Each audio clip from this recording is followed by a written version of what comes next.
Welcome back to ESBR Boxing's YouTube channel. Delighted, as always, to be joined by Danny and Paul. This is the big fight breakdown for the big fight happening at Wembley Stadium for the IBF World Heavyweight title between Anthony Joshua and Daniel Dubois. Gents, it's a domestic grudge match. It's the biggest fight to take place in the UK this year, so really looking forward to unpacking this one with you and getting some opinions thrown about. If you enjoy this video, please do leave us a like and a comment, and please subscribe to the channel if you haven't done so already. Gents, there's a few things to discuss here. We're going to rattle our way through it. I want to talk tactics and talk game plans first. How are both guys going to approach this? Danny, I'll go with you first. Both men, as we've seen, can really punch in the past. Joshua, the more experienced campaigner, in big fights as well. I'd like to add. How do you think Anthony Joshua is going to approach this fight? I think the key thing for Joshua here is to not allow Dubois to gain the momentum and the way he was just motoring through Filip Hrgović. I think he really can't afford to go on his back foot too much and get pushed back to Dubois. And he's sort of, in my opinion, got to tag him with something big early doors and try and put him in his box, so to speak, and get Dubois retreating and make Dubois tentative coming forward. If you're Daniel Dubois, I think you want to try and establish the jab, the double jab particularly, worked really well against Filip Hrgović. Joshua against Helenius early doors was getting slightly troubled by the jab. Obviously, Helenius a fighter with very different dimensions to Daniel Dubois, but for my money, not as strong a jab.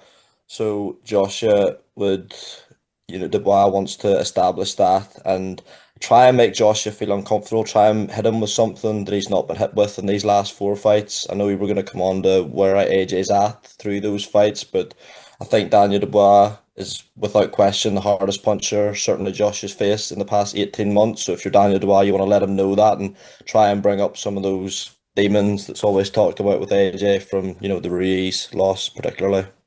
Yeah, of course. We'll get on to kind of Joshua's kind of recent resume a bit later in the call. What do you think Dubois is going to do here, Danny, in terms of, do you think he's going to go there knowing he has to kind of win this fight in the first half? He has to win this fight by stoppage.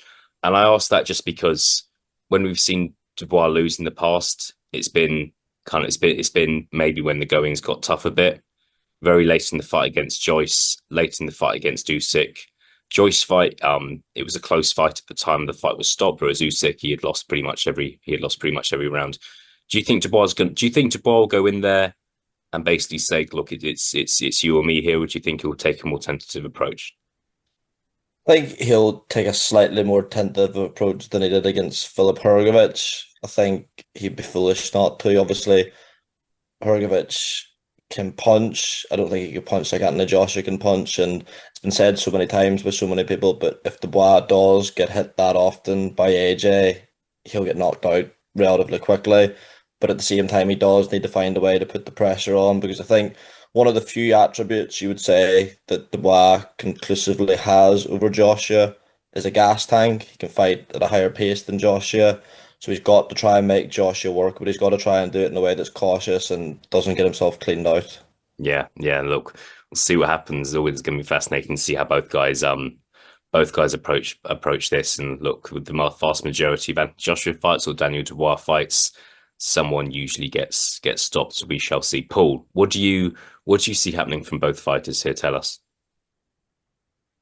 Yeah, thanks, mate. I can't really disagree with a lot of the stuff Danny's just said there. I think from a Daniel Dubois perspective, he ate a lot of shots from Filip Hrgović. Ultimately, that seemingly was the game plan: tire Hrgović out, question marks over his conditioning, take over and stop him. That's what he did. Excuse me, but yeah, can't be doing that against AJ because, as Danny said, if he eats as many right hands and whatever as he did against Hrgović or big shots, he is going to get stopped early doors. I think. Joshua a bigger puncher definitely than Hrgović, but I do agree. I think Daniel Dubois does have a good job. Funny what Danny mentioned about the double job as well. Yeah, as he mentioned, the Helenius fight for Joshua maybe took more punishment than a lot of people thought he would have against a fighter who we are not, isn't as good, really, let's be honest, as Daniel Dubois. So if you're Daniel Dubois, you probably take confidence from that. We'll be looking to establish the jab and stuff. So yeah, definitely. But if you're AJ as well, I think yes, we'll come on to maybe the level of opposition and what people are thinking. But he is riding the crest of a wave right now, definitely. Regardless of the opponents, he's been putting in good performances under Ben Davison. So I think it'll be more of the same. I think he's looked, say everyone's saying the old AJ when he was, knocking people out. I'm not necessarily saying that. I don't think he's as gung ho as he once was. Still tentative, more calculated risks, I think. But yeah, I think if you're Joshua, um, I think if you're Joshua, you do kind of the same thing that you've been doing against big punchers recently. Like I know Ngannou's obviously an MMA guy, but I mean, I think that Dubois is going to make mistakes as well, and it's a matter of Joshua capitalizing on it, landing on Dubois, and also trying to get him out of there early, which I think Dubois will try and get Joshua out as well, because I think he has to. Yeah, no, I don't necessarily disagree with you there. Move on to the next point, gents. Is Anthony Joshua truly back? Paul, I'll stick with you. What do you think he's back? Do you think maybe his recent form has been exaggerated due to kind of him facing fairly limited opponents? What do you make of the last couple of years of Anthony Joshua's career?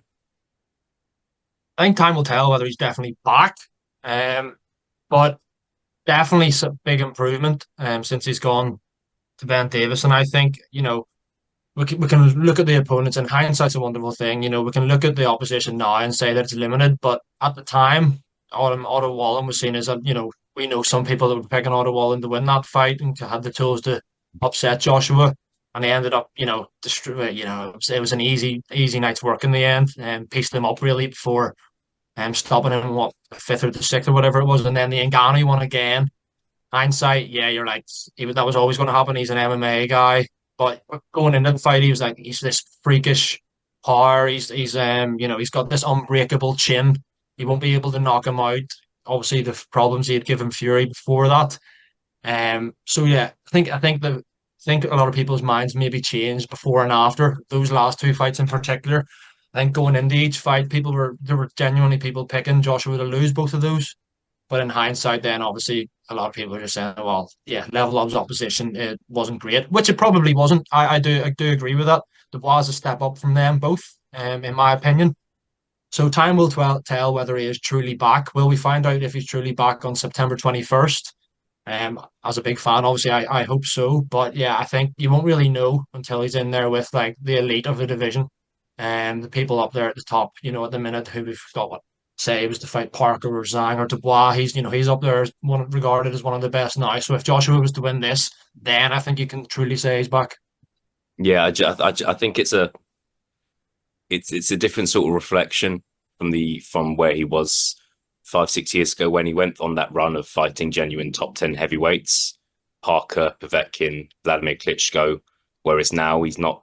Would you agree he's not really fought a top 10 heavyweight since Pulev, which was the end of 2020? Yeah, Definitely, I agree and with that. I think now, in my opinion, Dubois is a top 10 heavyweight. I think he kind of has to be after his last couple of wins. So I just think now now it's kind of we're really going to see what's true and what's not. Danny, what do you make of it? 'Cause, I mean, Joshua kind of blew Ngannou away, and it was impressive. But some may say he should have done that. People debate how good Otto Wallin is, but let's not forget Otto Wallin gave Tyson Fury some trouble, and he didn't give Anthony Joshua any trouble. Joshua he had some trouble against Robert Helenius, who let's not forget was a very short notice opponent. It was an old Robert Helenius as well, and there was the Jermaine Franklin fight as well. Is Joshua back, or is that too much of an exaggeration? What are your thoughts? I think before you get on to him being back, I think he's definitely in his last four fights gotten better with each one. I think you can put asterisks next to the Otto Wallen fight. He was a long-term sparring partner of Anthony Joshua. By all accounts, Joshua used to give him a bit of a beating in sparring, so there's that mental side of it.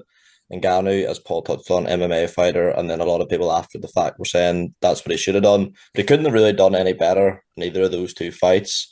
Whereas the Jermaine Franklin fight and Robert Helenius fight, he could have definitely done better in both of those. So I think regardless, I would agree with you. I don't think any of those four are top 10 heavyweights. but I don't think you can argue that Joshua has looked better each time. I agree with what you say, Story. This really is what will tell us where he is and if he is back to potentially being, well, the second best heavyweight in the world. Dubois is definitely a top 10 heavyweight for me.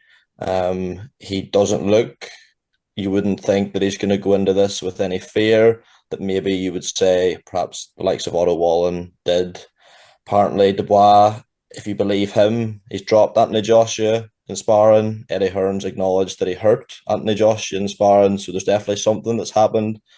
Sparring stories are sparring stories. We don't know how much of effect that'll play, but yeah, I think this is definitely what will tell us where Anthony Joshua is in terms of being at the business end of the heavyweight division. Yeah, I think it's important to point out Joshua a while ago said that kind of talked about retirement from the sport, said how long he had left. I think at the time he said around 2 years, which is probably a now 18 months now. So he's not kind of coming out saying he wants to fight until he's 40. He's 34 now, he's nearly 35. So it does sound like there is some sort of exit plan there. So it's just maybe that kind of tells us where he thinks he's at in his career. But yeah, we'll see. Look, the proof's in the pudding. He's going up against a proper competitor in Daniel Dubois on September 21st. Really interested to talk about the next point with both of you gents. Is Daniel Dubois at his peak? Daniel Dubois is still only 26 years old. If you consider what he's achieved at the age of 26 compared to what Tyson Fury, Anthony Joshua, Deontay Wilder achieved at the age of 26, it's quite different. He's achieved a lot for a young fighter. However, that's not me saying he's the best fighter in the world, or he's kind of a fantastic heavyweight great. He's not. But where do you think Dubois is at now? And could he? Let's be honest, Dubois is the underdog here. He's expected to lose. If he does lose, can he come back and be world champion again? So this would be not loss number three, possibly stoppage loss number three as well. Where do you think Dubois is at in his career? Daniel, I'll go back to you. What are you expecting for the rest of Daniel Dubois' career?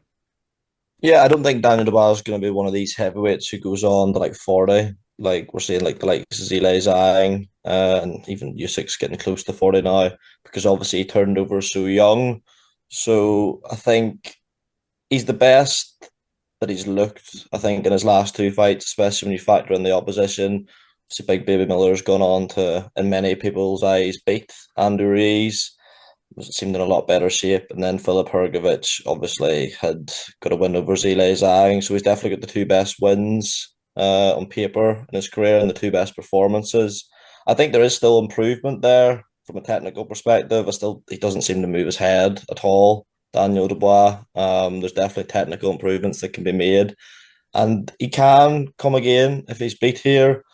I think you would want to be careful with the rebuild. If it's a bad stoppage, there might be more mental fragilities that need repairing, which is another thing that's been sort of persistent talking point with Daniel Dubois is the mental side of things, which is an area he also seems to improve on massively, particularly in the Hrgović fight. But yeah, I mean, as so often said, 26 is incredibly young for a heavyweight. So even though I do think he'll retire a lot earlier than some heavyweights, I still would imagine he's got 6, 7, 8 years left.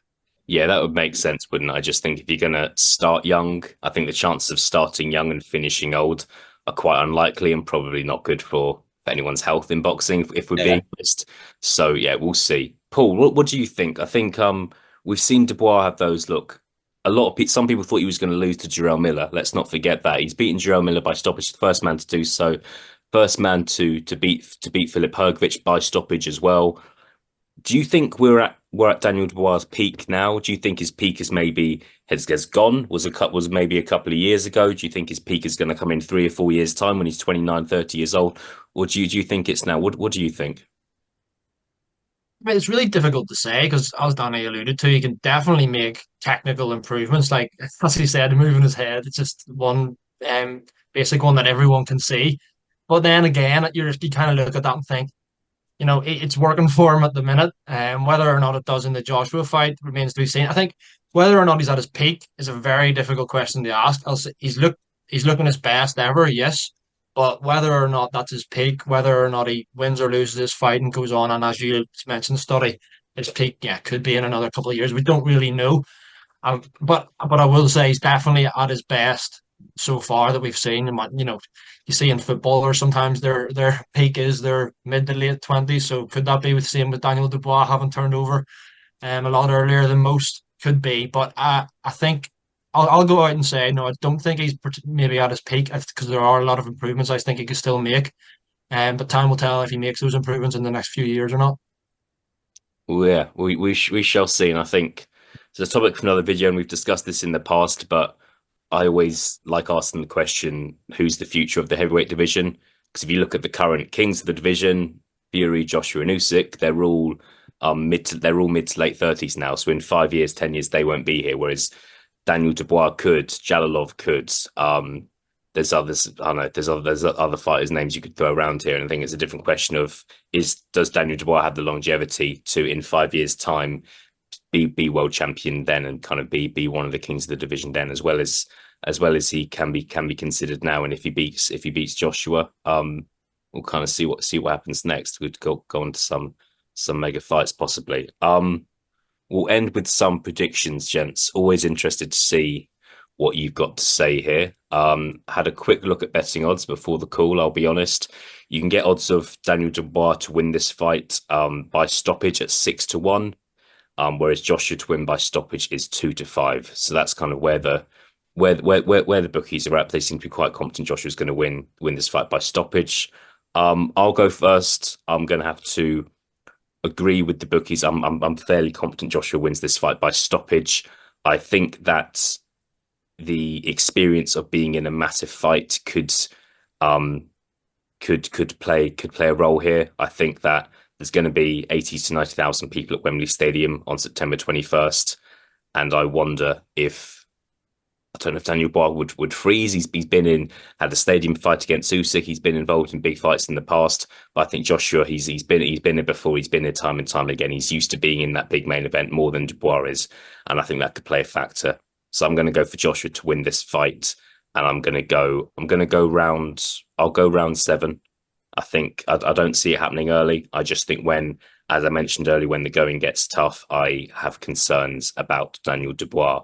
Paul, I'll go to you next. Give us your prediction for this one. Yeah, mate, I think you made a few great points there, and I do agree. I'm going with Joshua stoppage as well, as I'm sure is no surprise to the two of you, and probably people that have been long-term ESBR watchers. But yeah, I'm going for a Joshua stoppage here. I'm going to go slightly earlier than you, Stoddy. I don't think it'll be a 2 or 3 round demolition job. I don't see that happening, but I can see Joshua maybe getting the water there or a little earlier than the 7th. So I'm going to go round. I'll go for round 5. I'll go for round 5. I think he'll get it done in the first half of the fight. That would be if I was putting a bet on Joshua in rounds 1 and 6 would probably be where I would be putting my money. Yeah, you look a bit nervous, Paul. How confident are you here? Because I feel like I know you were quite nervous for the Ngannou fight, for the Wallen fight. How confident are you? Because it's a big fight for Joshua. If he loses this, I'm not sure. I'm not sure what would be next. How confident are you going into September 21st?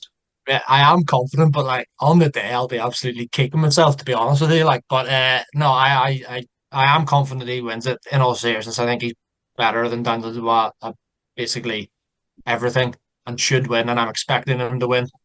But there's always that element of doubt, isn't there? There always is a little element of doubt. So yeah, I can't ignore that. Yeah, look, it's heavyweight boxing at the end of the day. Danny, we'll finish with you. What's your prediction here? Yeah, I'm going to make it 3 for 3.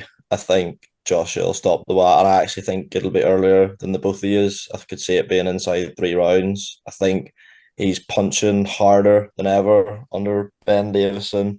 I think he's turned into much more of a counter puncher, and even though I don't expect the Dubois to be as gung ho as he was against Filip Hrgovic, I think he'll know he has to force the pace. He'll make multiple mistakes, and I think if Joshua hits him cleanly with an uppercut or a right hand coming in, I think that'll be the beginning of the end, and I could see it being over inside 3 rounds. So that's what I'm going with. All right, give us what was if you had to give a round, Danny, like we have, what would it 3. be? I'll give it a 3rd. Yeah. Nice and early. Well, it could be a nice early bedtime for us if that does happen, but we'll see. Danny, Paul, good to be joined by both of you. Really looking forward to this one. As I said before at the start of the video, it's the biggest fight that's going to take place in the UK this year, so really worth staying for. Again, if you've enjoyed this video, please do subscribe if you haven't done so already. Danny, Paul, thank you for your time, and I'll speak to you again soon.